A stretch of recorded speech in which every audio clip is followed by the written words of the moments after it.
This is the AI-assisted organisation podcast, hosted by myself, Piers and Aalok, and my co-host and co-founder of Implement AI, Dr. Aalok Chokla. I think we're 3 weeks gap from the last one. We're getting worse.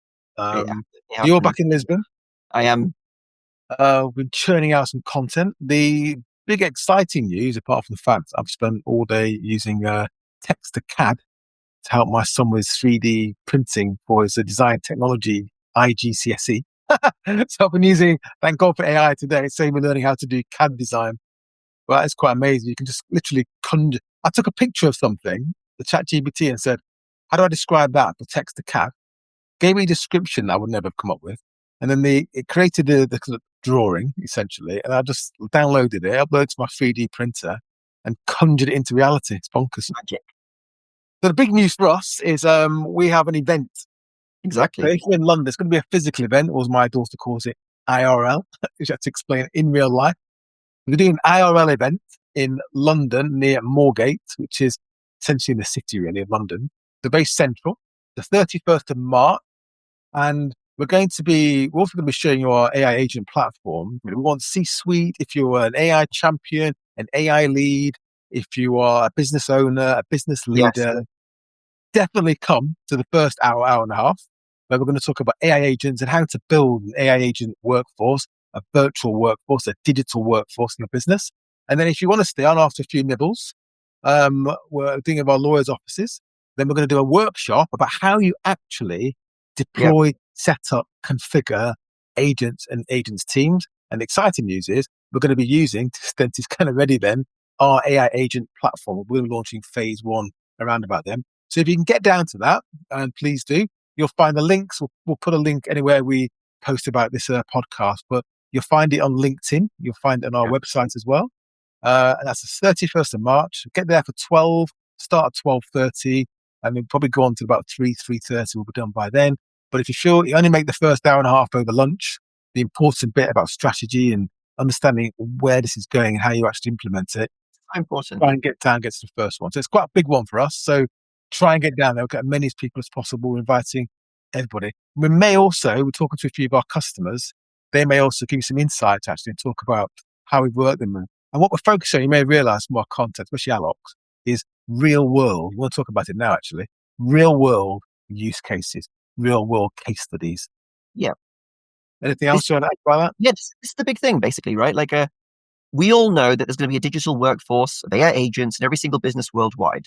The question is, whichever businesses and do it in different sectors, and let's say you've got a team of 20 and you can add in a team of 30 agents and you can almost have the workforce of the equivalent of 100 people, that's a significant advantage. And you need to understand exactly how you can do it and what your planning implications are going to be. And there's a lot of fresh content at this event. So come down March 31st. We'll be going through in practical detail, many different areas. And then in the afternoon, as I said, there'll actually be a workshop for those that are looking to kind of get this implemented. So definitely don't miss this. This is a very exciting time. I think we're going to talk today about sort of AI first, really. I have a great article about it, published on LinkedIn on his newsletters. Have a look at that. But we're going to go through a lot of that. But in terms of news, really, we're not really covering the detail of the news now. But a lot of the news ago, we mentioned in the last pod as well. There's a huge amount of noise about this model's better than that model, DeepSeek, Grok, they've got more GPUs and more. It's just don't get lost in the noise, right? Let us worry about what models we should be using for what use case and what purpose and how that's going to cost in, how it's going to work and where the data is going to be and information security. We'll worry about that. What you need to think about really is where is the workflow, the process, the blocker to growth, the big cost. Where can you transform a department using generative AI? And let us worry about designing the agents to connect the dots. So don't get lost in the noise. Don't get that sort of rabbit in the headlights, which we see quite a lot sometimes, especially last year. But the good news is we're seeing more and more companies now are engaging with us. Many actually, interesting, Aalok, isn't it? Who came to our event or we engaged with even early last year and now coming back because they've got some budget and they've got some resource and they want to do something about starting the AI journey. So that's the news about the news. Let's get into the details. So Aalok, your article. So you're talking about an AI first, really. Yes. A lot of your little keywords, moving from friction to momentum. Intro. The AI OS. So just talk us through the article and let's just go through it. And the beauty of that article, I think, is what we're going to focus on are you really put some some real world, or almost like not testimonials, but examples of Yeah, what customers have actually been saying to us. absolutely. So we get business owners coming to talk to us every single week from many different sectors, from professional services to real estate to healthcare, anything. And often they've got a particular use case where they think, if I could scale up this department or this function, and usually it's sales, support, some part of operations or something like this, they think I could get a lot more done, basically. And they're absolutely right. And we do talk about that. But then I always throw in a question, which is like, if you were starting this business today, the same business you've got, but you were starting at AI first, what would you do? What would that look like? And you see, that question gives you a different perspective. Because, like, if you think about the difference between a normal car and an electric car is closer to a mobile phone. The skills that made a normal car work, like, the internal combustion engine, the engineers, all that kind of stuff, the skill sets of those are not the skill sets and the capabilities of the modern electric car, which is more closer to a mobile phone or computer on wheels, basically. So the thing is, if you're starting that from scratch, you're starting your business from scratch, you got to think like that. Like, how could it be? Like, if I've got no limit on the number of people I can reach out and contact, if I've got more intel that I can actually gain from each person by researching, we'll go through elements, but you want to create what we call a flywheel.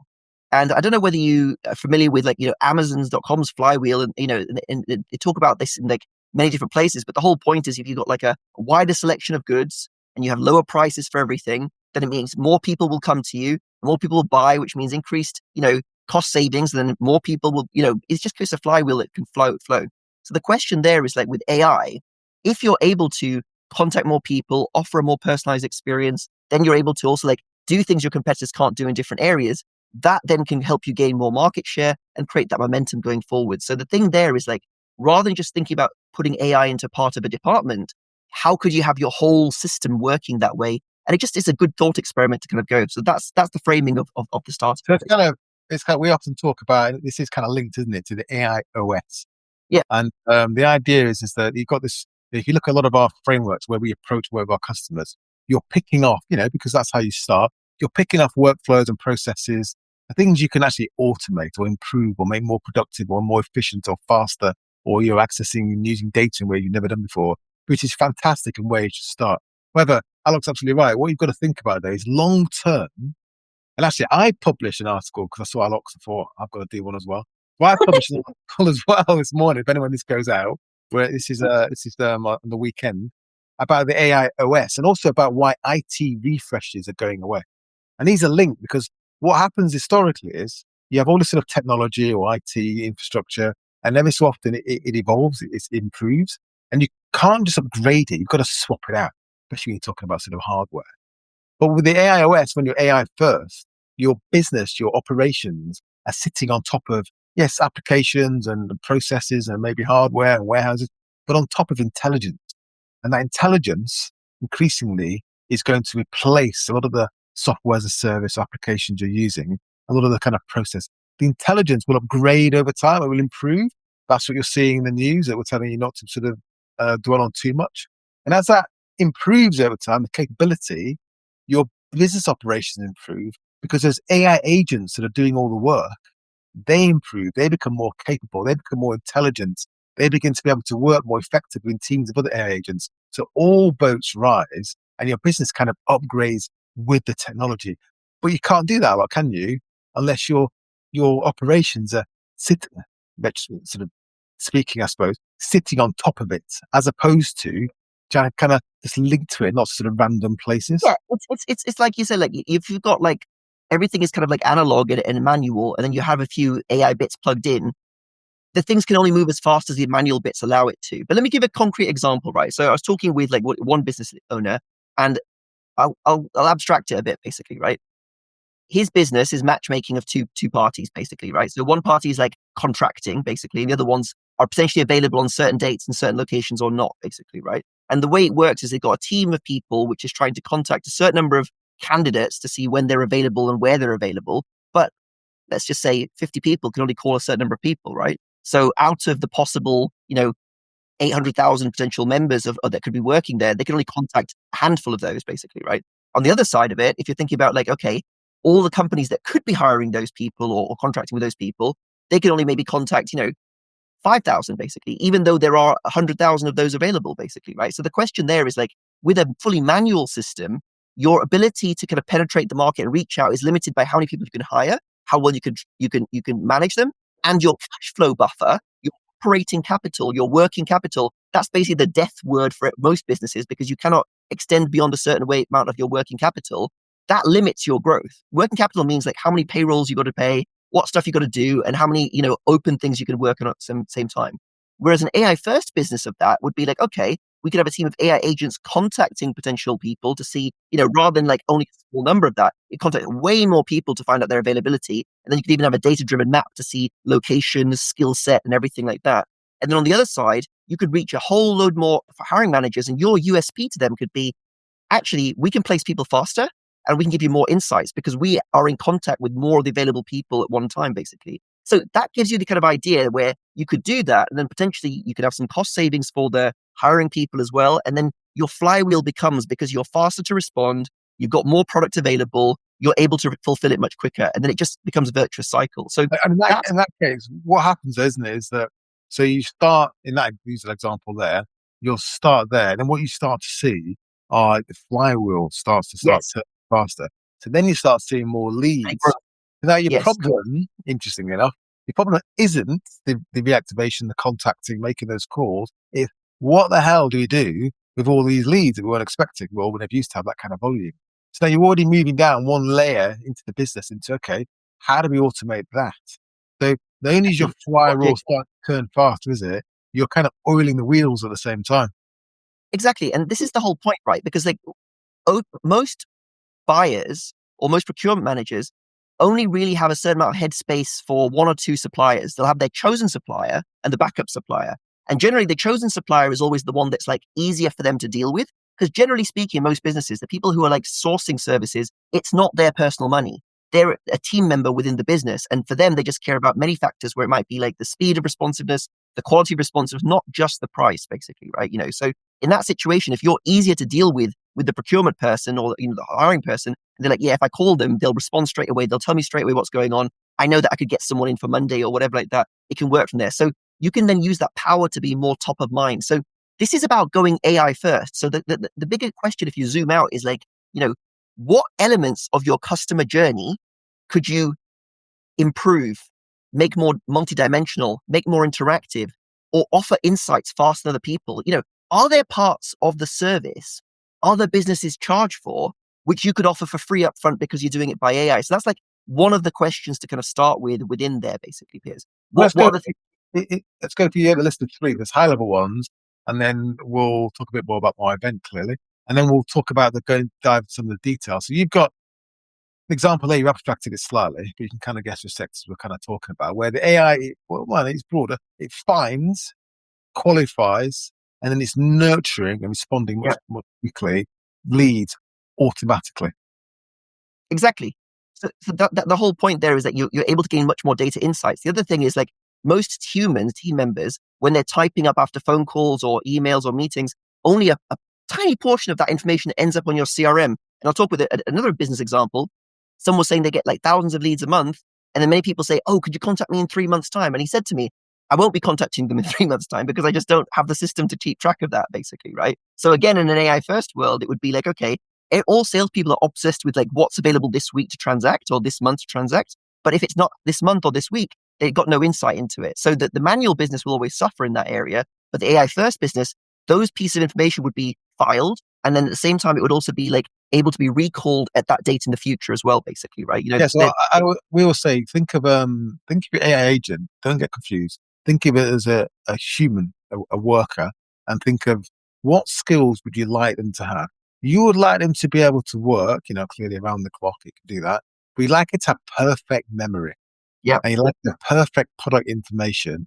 And you like it to have at its fingertips all the information about every single customer or prospect and every nugget of information you've got about them at its fingertips. And you can put all that together and assimilate it and respond in real time. That's where the second thing you mentioned is where it enhances that initial engagement or the reactivation. Exactly. Because if you think about like the limits of most businesses when it's human only, there's a certain amount of like transactions they can do each month and at a certain point in time. And then there are transactions that were possible in a month's time or 2 months' time. If they were organized, they could have captured those, but they're not. So they do not, basically. So they plateau at a particular level. The AI first business would not lose any of those. So it gets to compound. And the thing is, like, at the beginning, 10% higher growth, faster growth, 15%, faster growth. At the beginning, it doesn't seem like a lot, but it starts adding up more and more. And then you get more word of mouth, more referrals, more different elements like that, basically. So an AI first business is like not thinking in a kind of constrained capacity wise. It's thinking in terms of like, how much could we engage and how much of the market could we kind of get? And it's also thinking of like doing things that people cannot do. Like you talked about getting all the information from people. So for example, the AI agent, if it's got someone's email and domain, it can look up that person, it can look at that company, it can look at what posts have happened recently, it can look at news announcements, and they can give you further insights about what that person or what that company could be targeted with as well, basically, isn't it? And then the next level is where it starts to make, these sort of data-driven decisions in real time. Now, Yeah. you can define decision, whether it's something which is, has a monetary impact, or a decision about, sending a document or sending a proposal or sending some marketing information or white paper, the different types of decisions. But just on that point there, we come back to this quite a lot, and we're building this into our platform, is that this is extremely powerful in terms of absolutely sort of boosting your CRM capabilities. Aalok just alluded to there, because you always say that your average CRM, right, let's face it, first name, email address, and you may know what product they've got and the last time you engaged with them and what they It might be notes, but not actionable. Yeah, exactly. You might have some basic notes that someone's kind of half-baked notes that they couldn't really be bothered filling in properly. With AI, you get perfect notes, perfect information, because you've transcribed and recorded everything. So every nuance you've captured forever with perfect memory. So now when you're sending that marketing message or you're automating that proposal that gets sent out within, a couple of minutes or even seconds, you've then got access to all the information that every single touch point, whether it's WhatsApp, whether it's a phone conversation, whether it's email, all that rich information you've got access to use to hyper-personalize or improve that proposal. Who's going to win that customer? Exactly. Remember, like about a year and a half ago, we were one of our rules of AI, we were talking to everyone was like record everything, basically, right?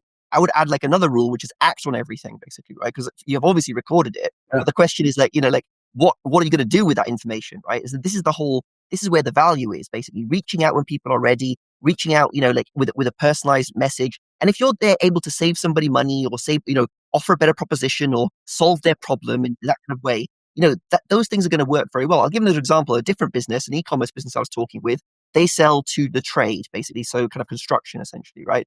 And they know that all of their customers are in that trade. So they are obviously transacting and doing things on a regular basis. But if they've not bought from them in a while, it's not that they've left the industry and they're not going to buy more plumbing or anything else. No, they're buying somewhere else, basically, right? So the question is, why are they buying somewhere else? And is there something better you could offer, or some, more streamlined options or different things like this? So again, having the ability to even give them personal assistant, what you're trying to get, if you, before, for example, you've got a job coming up and you want to look at this and you're looking at 8 different items, you could just like maybe have a number which they could call and it would help them price match or even put together a package for them and even combine that with a buy now, pay later or something like this.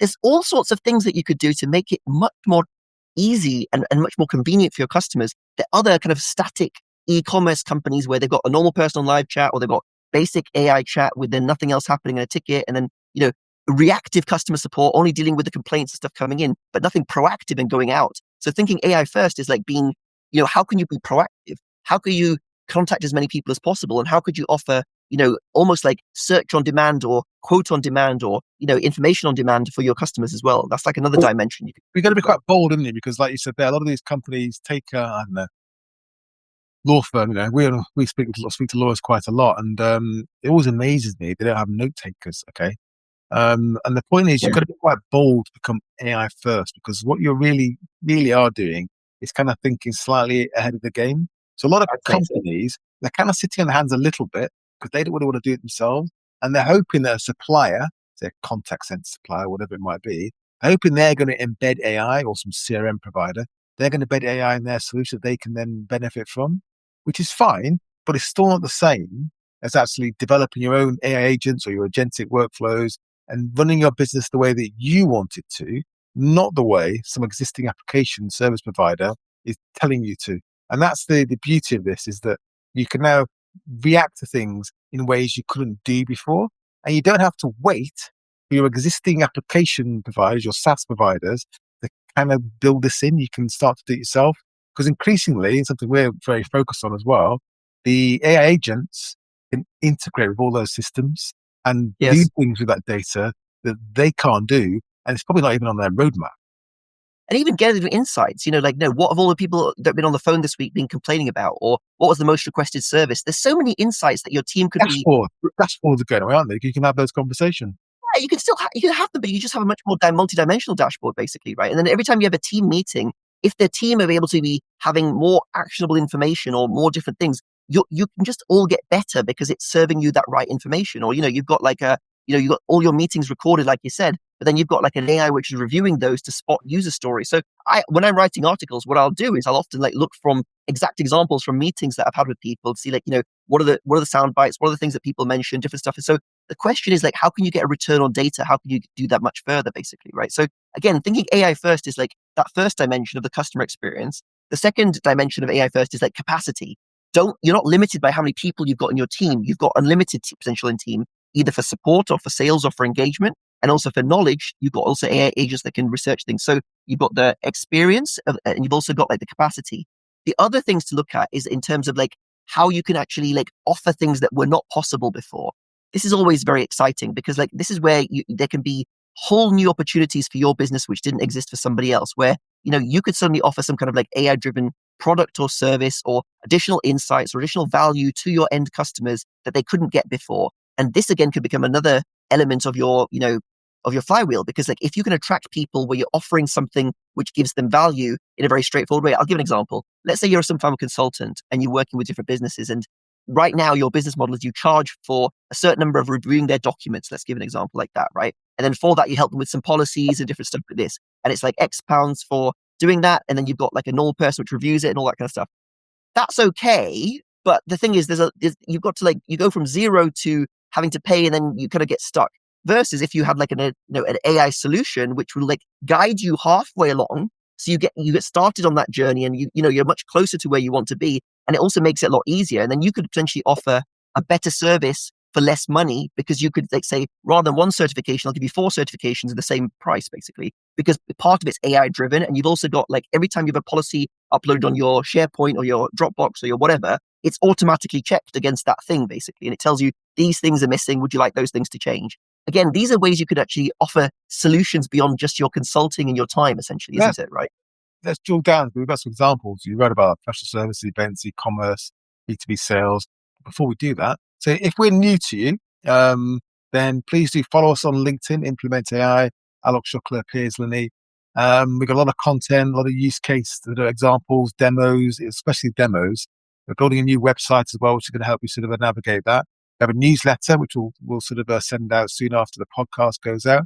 And again, we mentioned our event, 31st of March. It's all over our sort of website, social media, central London, about how to build your sort of AI agent workforce. We're going to have sort of a high level sort of strategic discussion and go through all of that, how you go about it, what you should be thinking. But then we're going to have a very practical workshop as well. So there's kind of 2 halves to that. So please join us if you can. So let's just jump into these AI first models across different sectors. So I'm gonna take it from your article here, actually, right? So one is, you mentioned, you touched on it there, but professional services, because again, you've got the regulatory kind of blocker. But I was doing a webinar for a legal practice sort of software company recently, and about law. And with law, yeah, you've got the regulator bit in the middle, but around that, you still got all the normal business functions that you can actually automate or use AI for. So talk about professional services then, and also maybe some of these actual examples that you were working through last week. Yeah, sure. So like with professional services, like obviously like someone's selling their expertise within a particular amount of time, essentially, right? You've obviously, people have inquired about that expertise. You can have AI agents that will then follow up with those people because they've expressed interest in like doing a will or doing this or doing that or whatever it is, basically, right? Then it'll be like contacting them, reaching out straight away to find out, what their needs are, and then able to like potentially schedule them and go further forwards in that kind of regard, basically, So you've got the ability to like, lead nurture very, very quickly. So you can get higher conversion rates at lower costs. You can scale your acquisition, basically. You could also then do some research on people to kind of understand other needs they might have. So they might have inquired about service number 1, but you could say, okay, I could talk about that, but there are these other things that we could potentially help you with for service number 2 in different areas like that, basically. And then another one, so professional service. So I've been looking at law, obviously, and finance. We've done some work in wealth management as well. But again, we've got agents, for example, that are like the consultation agent, where your junior consultant, they've got some knowledge, they've got some capability, they may have studied something about what you actually deliver.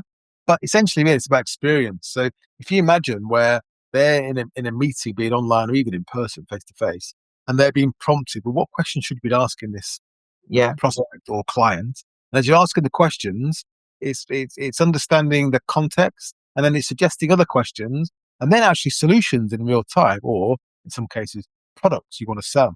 So your junior consultants are upskilled immediately to be as good as or nearly as good as your more senior consultants in real time.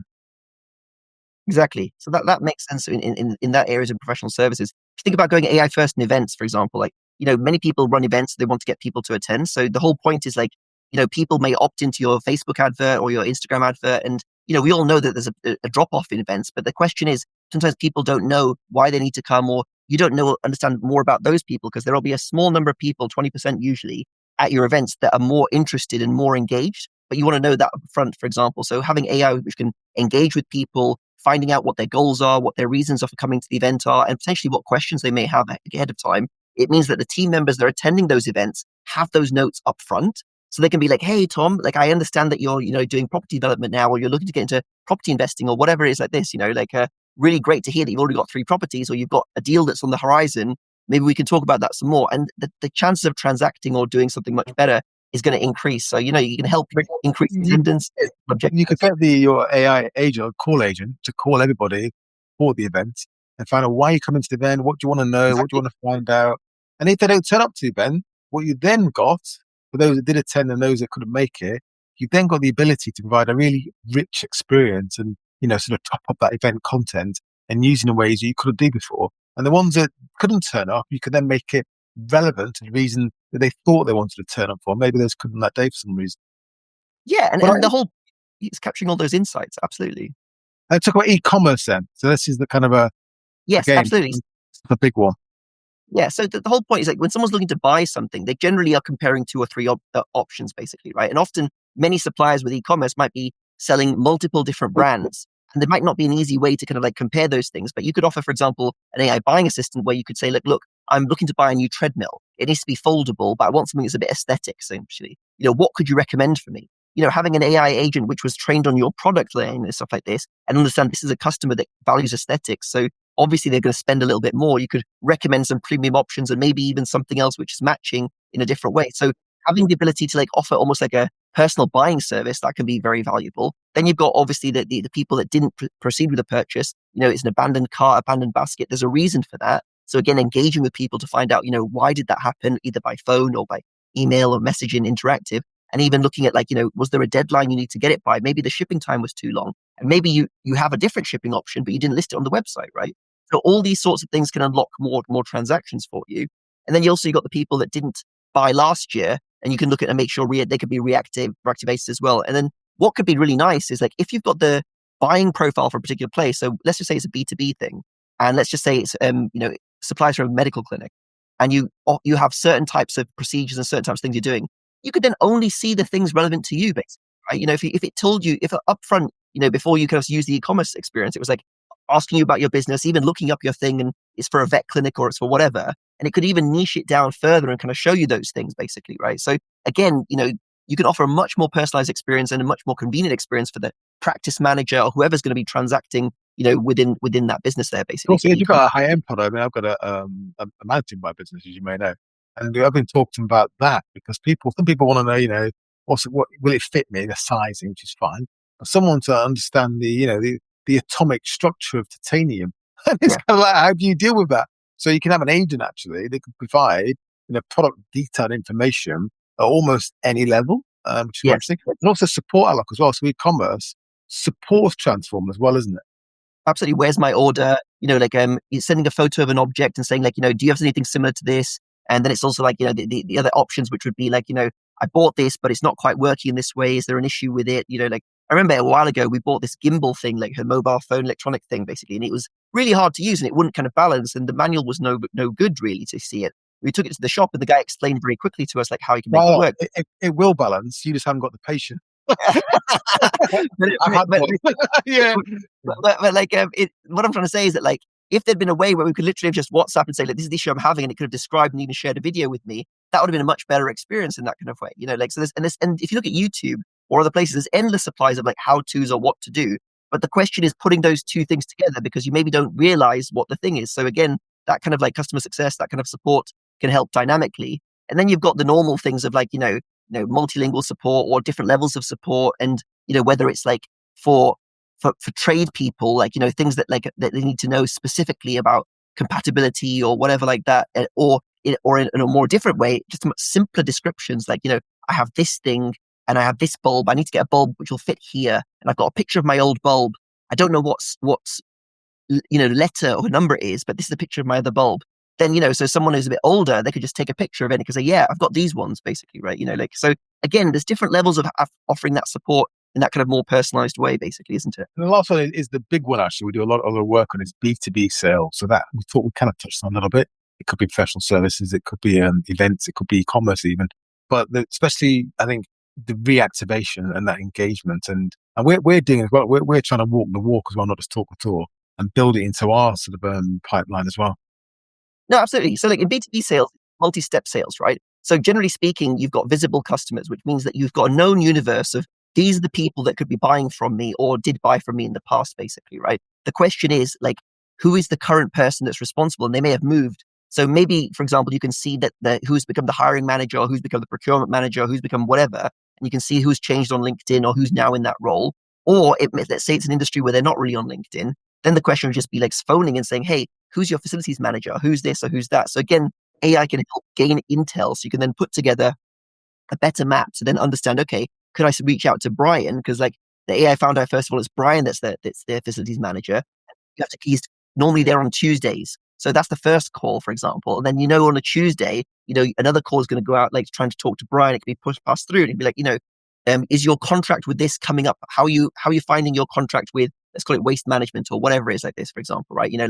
We've got a new solution which could save you money and also reduce some environmental risk or whatever. And we'll also cover the cost of your compliance in that kind of way. They'll be like, okay, fine. Our contract ends June. So why don't you contact me in May? Most people would do nothing with that basically, right? But again, if you've got the AI, then you know that, okay, May and June are the target things. So we need to reach out in April basically, right? To kind of offer something and make it simple and look at those different elements there. So again, it'll depends how you set it up, but you don't have to build some complicated automation to do that. It's got perfect memory, and you just ask it. You say every so often, give me an update on who you need to be contacting, or you build it into a marketing automation. Exactly. The simplest way you could do it is like, for example, you could output the people that showed interest in being followed up, or there's a potential future deal in, to a Google sheet. Let's give, for example, right? And you got the different columns, just like you said, for example, like with the perfect memory. So you got like the name, you got like the phone number, you got the summary of the conversation, you got the next action date, for example, right? And you just filter that saying, okay, who's ready to transact on what date or whatever like this. And then at that point, either one of your team can reach out or the AI could potentially reach out. That was set up in different ways. But the point here is that this is like a zero waste approach to sales.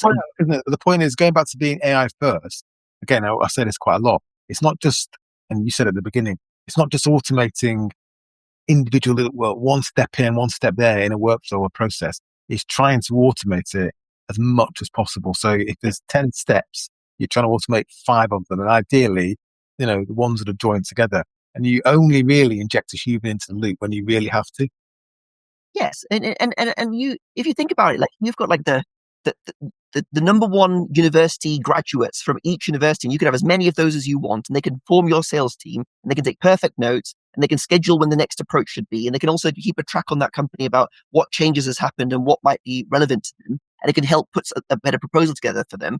The point here is that with being AI first is like leveling the quality, or leveling up the quality of each of the communications or each of the stages, and also leveling up the consistency, because you've also got like, never leaking, never forgetting, always following up with in those sorts of areas. And at the same time, passing further intel to your team, either in real time to assist and increase their capabilities. So the point here is that like, a company entering into whatever field there is, they're going to have one, higher profitability because they're just winning more deals that normally get lost by the wayside. Second thing, they have like a lower cost per contact because, like, for example, a different business we're talking with, they've got like new salespeople starting all the time, and then we were working out like how much it costs for a person. Like starts at £2,000 a month. Like how many calls they could do a day. They could have 100 conversations a day because they're using a dialing system, for example, right? So the cost per contact is this, and average call is 45 seconds, and it's got like this, and the average churn rate of those people is this. So their cost per call is like Y, let's just call it that, for example, right? And if you look at it with AI, it's like a fraction of that, basically. Obviously, the AI is not as good at converting as some of those different ones, but it can do 6 or 7 times the volume of those people, if not more, basically, right? So that then adds up to itself. So thinking AI first really just helps you challenge the fundamentals of whatever your cost structure is and whatever's possible in your industry. So I really feel that we're going to see like a rise in the number of AI first companies in normal sectors, in normal businesses. Also, we focus a lot here on, you may notice, on the front end, sales, marketing. We touched on support as well, I suppose, and consulting, because that's where the action is. That's what we see. We started a business and thought, it might be a lot of support, maybe optimizing your cost base, but it's not the case. People want to use artificial intelligence to do the research, engage customers, reactivate customers, provide more personalized marketing, provide better products, use that as insights to improve the products and their sales pipeline and their sales process. It's all of that. That's what we focus on a lot today. But just to wrap it up then a little bit. So this is where you start, isn't it? Because that's where the biggest opportunities in many ways.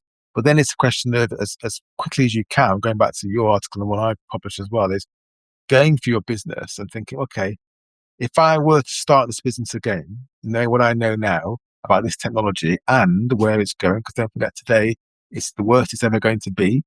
Yep. How would I structure this business so that as it improves, all boats rise and my business kind of goes with the technology? It's not left behind, because increasingly the ones that are left behind are going to find it much, much harder to catch up. So what does that look like in the near term, this AI first business? Yeah, so it's like you started with the quick wins that we've always talked about, like, drive some revenue, gain some opportunities, look at things like this. But then very quickly, you need to almost like reevaluate the possibilities. Like a different business we were talking with, they've got 4 people that are just chasing people out invoices, like, they need to pay or they need to send some documentation in or whatever. 4 people's full-time salary just chasing people to send back some documents, basically, right? Like an AI first business would not need that. So you could then start to think to yourself like, okay, I could support a lot more customers without needing those people there. I could reallocate those people to a different area. And what I'd like to then do is train my team to become much more capable and much smarter. And at the same time, we can then, offer a much better experience for our customers and be more profitable than our competition, basically, right? So the whole point here is not adding people as sticking plasters. I bought a business once, right? It was in tens of millions. I remember walking around the floor on one of the first days. I spoke to a chap and I said to him, what do you do? Oh, I'm in the complaints team. Oh, okay. But saw somebody else. What do you do? We support the complaints team, sticking plaster. Okay. What do you do? I'm the head of complaints. Well, I'm a director of complaints. Yeah, sorry. And basically, this business, it's quite an old school business. They've been just applying human sticking plasters where therefore the issues and holes weren't being sort of dealt with. Whereas now you definitely don't need to do that. So this is the point, like thinking AI first could actually reduce your stress and also create much better jobs and much better support for your team members as well. And it unlocks a whole lot of possibilities. So really, the next few years, the AI first businesses start to rise, and it's going to be very, very difficult for the competitors to go there because they'll have different cost structures. And that's the whole point. Why did Amazon beat the bookstores? Because it was able to offer more selection, more value at lower costs, basically, right? They had a different cost structure. So the thing is, like, if you can change your cost structure, change your capacity, and change your interactivity and your possibilities, that's where the AI first winners will go. So go read our articles, learn about the AI first approach, the AI OS as well. It's quite important as well. Think about, as you think about your business and growing it, and you're thinking about refreshing this application or this hardware, just stop and think, okay, how should I do this? Because there's no point doing something that's going to be the worst technical debt you've ever suffered, given the way this technology is moving. So we're going to wrap it up there. Again, our event, 31st of March, near Moorgate in London. Sign up online or on our social media or LinkedIn or the website. It's all over the place. Look out for our AI Insider newsletter. If you want to talk about AI agents and how to building a business with an AI agent sort of driven workforce, digital workforce, come and talk to us. And the best thing is to start with a pilot. Just prove value, show your stakeholders the power of this technology, and then take them with you. If you enjoy the show, please like it, follow it, leave us a review on Apple, Spotify, wherever you listen to this, and look out for us in about 2 weeks. That's it for now. Anything else, Aalok? No, all good. That's it. That's the AI Assisted Organisation podcast. We'll see you in about 2 weeks. See you then.